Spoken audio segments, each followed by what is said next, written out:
right, everybody, welcome back to Dish Nation, and I am so excited about this.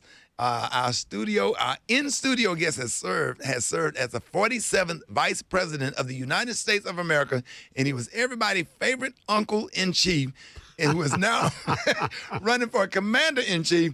Let's give a big round of applause, Democratic presidential candidate Joseph R. Biden. How are you, man?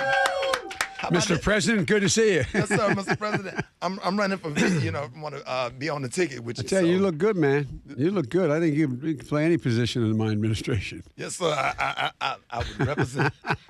So we are so excited to have you here today. I'm excited to be here. And watched the debate last night. Yeah. Good job. Well, thank you. Yes, sir. Thank you. So I got a few questions. We're gonna do the serious Fire away, ones, man. and then we're gonna do the fun ones. We're gonna have a good time. All right. So we're just not gonna be serious because this is a hip hop radio show and Dish Nation.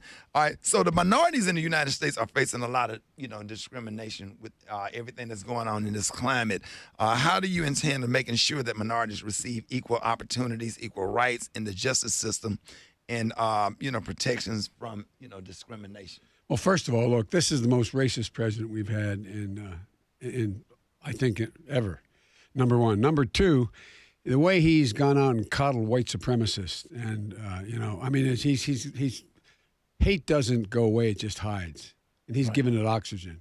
When you saw those folks coming out of the fields down in Virginia and Charlottesville, their veins bulging, screeching hate, accompanied by the Ku Klux Klan.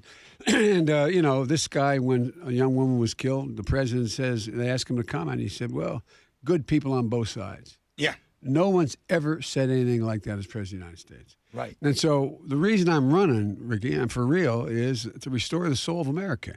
And what's happening now is that the way in which African Americans are treated has not improved since we left office. It's just gotten worse. And so I would make sure, number one, the right to vote, we would have an incredible enforcement effort to make sure that those states, and there have been 36 of them, have tried to pass laws to make it more difficult for folks to vote, particularly African Americans, that they, in fact, are taken to court, and we beat them. That's what we did in our administration. Right. In addition to that, we have to make sure that we provide educational opportunity for folks. Look, last night I said I got criticized saying I come out of the black community. What I did, that's where I got my political education. And HBCUs are incredibly, incredibly important.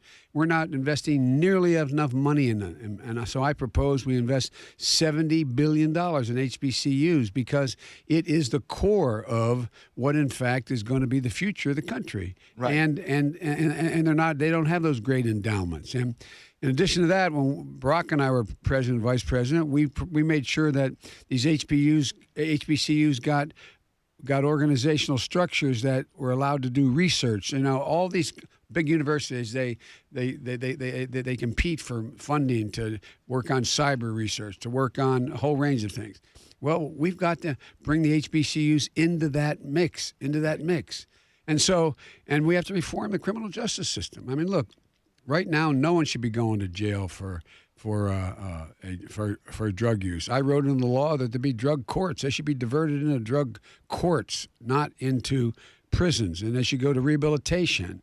There's just a whole range of things. It's a broad question, but I think voting rights, number one, reforming the criminal justice system, number two, to make it one that, for example, up until Brock and I came along, you get let out of prison after serving your time, you get a bus ticket and $25, you end up under the bridge. Right. And we should make sure that every person who served their time comes out and they qualify for Pell Grants, they qualify for housing, they qualify for every single program out there because they want to be citizens who, in fact, have a shot.